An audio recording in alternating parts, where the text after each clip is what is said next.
Yeah, it's a few things, right? Like it's a really good ball club in Oregon. Um, you know, they're coming off a tough one at Indiana, but a really good ball club that's got some really high quality wins this year. Elite basketball players, elite coaching.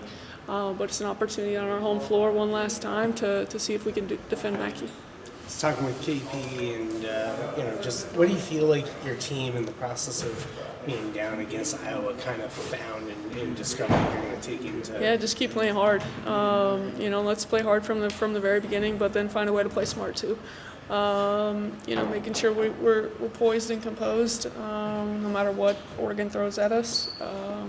And then we compete for 40 minutes. Switch between a man they switch between a 2-3 and a man against Indiana. How are you looking to exploit that? Yeah, that's been pretty much Oregon all year. They'll play some man, they'll play some zone, some 3-2, some 2-3. Good length on the perimeter, good length inside, mobile bigs.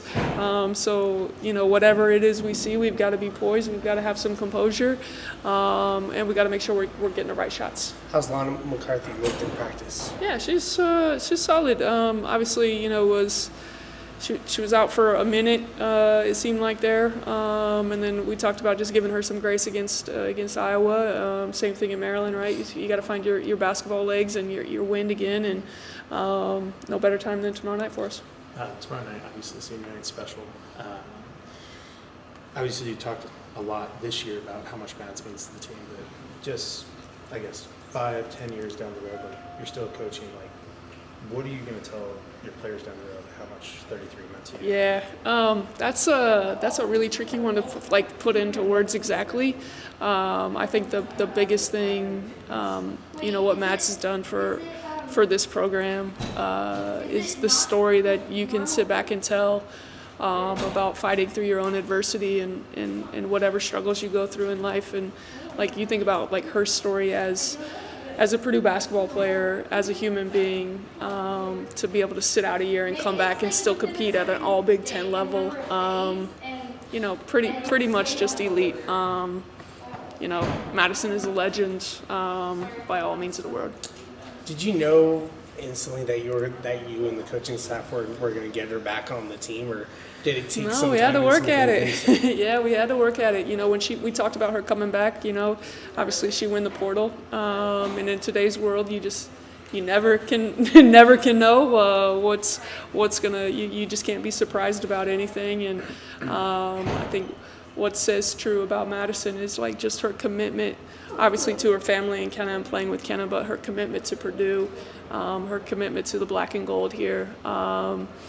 It's young people like that. That's it's why you do it, and to be able to be here to witness it has just really been one of the coolest moments of my coaching career.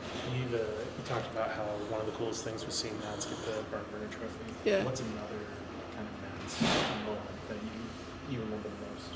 Oh gosh. Whether it's in a game, practice. Wow. The Barnburner Trophy is probably going to be up there. The moment where I think you have a picture of it of me pouring water on her head and her pouring water on my head after Washington. Obviously a big home win for us and her breaking the record that day. Big moment for her. Whether it's our weekly meetings and we're talking about her being on NBA 2K or the possibility of what's next for her. Those are probably the moments that stick with you the most. How much fun have you had, coaching this team, knowing what your coaching staff had to go through to kind of piece everything together, and to now, kind of show, hey, you know what, this program can do. Yeah, so many things. It's interesting. Like you think about everybody that like we had 3 players coming back, and Madison makes a 4th one who's been in the system. And it wasn't until Big Ten play where we finally felt like we were finding a rhythm, and we like the direction of where we're headed. Now we want to finish this thing on a strong note and win as many games as possible, play as many games as possible down the stretch here. But this group has been they've been intentional. They've worked hard together. They haven't been complacent. They've continued to grind it out, and come to work every day, and really that's all we can ask for. Keep showing up. What has Katie Purdue figured out?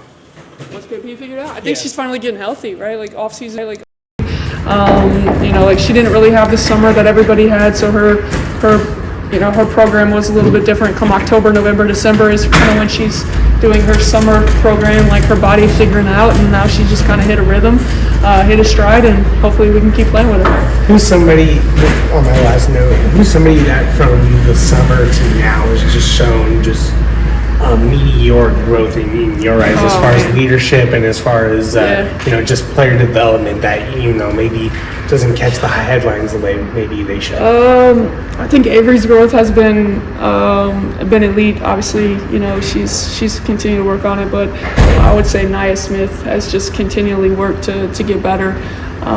From coming off the bench to now having a starting role to almost leading us in scoring every night and drawing the other team's best defensive assignment. So Nia, I think Tara's growth and her understanding of the game has been elite. So those three, along with everybody, they've been a joy to coach this year.